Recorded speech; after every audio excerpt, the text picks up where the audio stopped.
we've been talking about envy. And the acaryas and Srila Prabhupada has said something very important for us. You cannot be envious of another person unless you're envious of Krishna. So let's meditate on that for a minute.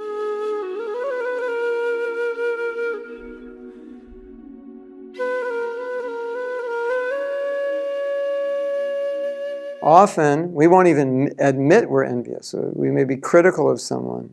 And the actual reason is that we're envious of them. We don't like them because they're successful.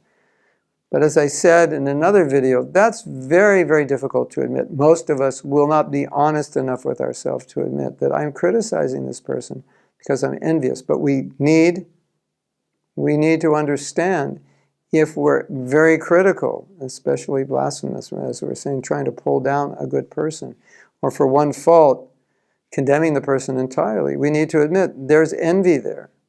And then the next thing we need to admit, if it is a fact that I'm envious, then I should admit that envy ultimately is not about that person. The envy is ultimately about my envy for Krishna. That's the real problem, not what this person is doing and how this person upsets me.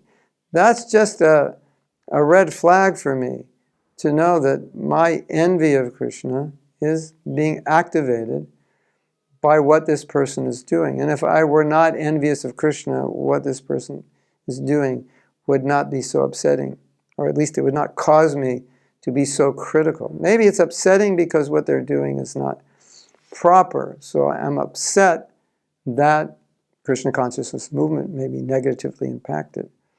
But beyond that, it's arousing my envy. So now, if we look at this, you turn it around. As we know, Prabhupada said, if you love Krishna, you'll love everyone. And you can't love everyone unless you love Krishna.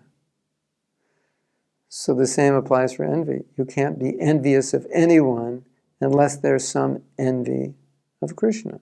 So I'm just talking about this to bring some kind of self-awareness and hopefully some self-honesty to the table, that we can recognize this.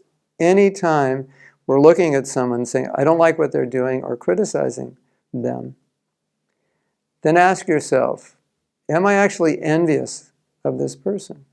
And the answer in many cases is going to be, if you're honest, yes. That's why I'm pulling this person down.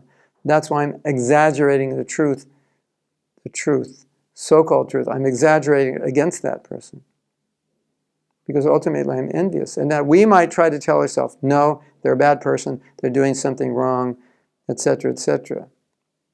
But if we're honest, we will see that often it's just envy. And there, as we're saying, that's envy of Krishna. And then red flags, hello, this is why we're in the material world. And as you study Vaishnava philosophy, you see that as a devotee advances, he increases in his humility. And when that humility is perfect, that's called love of God. Perfect humility is synonymous with love of God.